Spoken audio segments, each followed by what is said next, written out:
Do not focus on marketing or getting better at photos. Should you focus on getting really good at photography?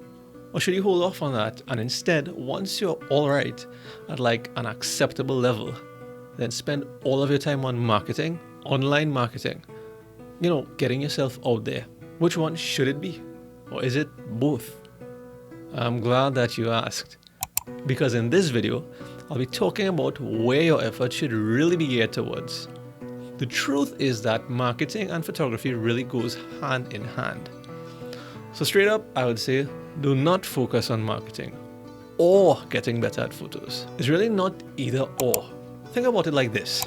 If you were focusing on mainly the marketing side alone, so imagine that you put out all of that money in an advertising campaign with the hope of making a lot of money, right?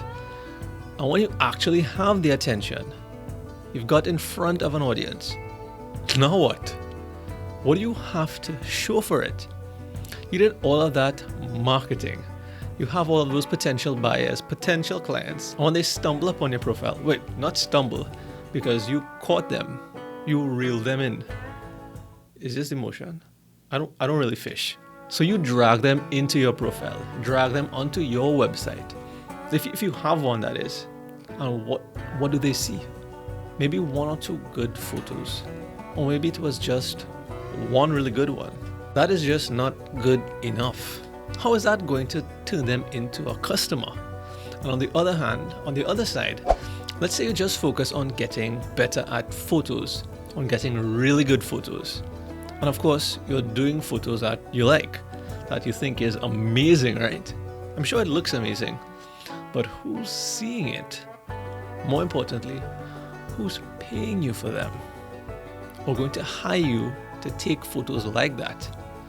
The point that I'm trying to make here is that you need to have a balance in taking good photos and marketing yourself.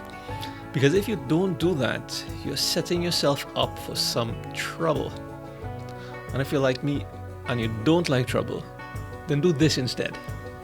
What you want to do is have a plan. Don't just take photos for taking them's sake, or do tutorials just for fun. Who even has time for that anyways? But at the same time, don't just run a Facebook ad because you've heard that that's what people do to get clients. Think about the future clients that you want to reach. See the kind of work that gets people hired. So you would know at this point though, what is the type of photography that you want to do or to get paid for. Whether it's food, real estate, weddings, doesn't matter. What matters is the plan that you're going to put in place to get you started. So as I was saying, you have an idea of the type of work that you want to get paid for. So you need to make sure that you have a variety of some high quality photos tailored towards your potential clients. And even if you've never done any paid work before, you can build your portfolio without clients. And I talk about that in this video here. But in summary, you look for the photos that inspire you, save them and recreate them in your own way, in your own light, through mini projects. You want to be professional, and you can do that by having your portfolio laid out on a professional website, as well as having that link to your social media accounts. That is where you will be showcasing not just the photos that you take, but your brand, maybe some behind the scenes or what you do when you're not taking photos. Social media should start building the relationship between you and your potential clients. And through your additional marketing efforts, you can do paid advertising. Let's say you're doing wedding photography. You can target women in a certain area who are engaged and entice them with a story from a previous wedding where you didn't even have to be the main photographer. You could have been the second shooter, or you could have been an assistant. Think about that. So it can even be an ad where you are educating them on how they can prepare themselves to get the best out of their wedding photography. Something like how to get the best bride and groom photos, or how many hours do you really need a photographer for, or best 5 tips for your wedding day, or the must-have list of photos that every bride needs. There are many helpful things that you can put together, because when people are getting married, they really need a lot of help. And who better to help them than the person that they're going to pay a lot of money to photograph their wedding, right? But anyway, once they get past the ad, they see that you have some beautiful photos and a variety of photos. They then see that you're active on social media, having people commenting on your stuff, So you have that social proof going for you. You also have an about page where they can learn a little bit about you and whatever it is that you want to share.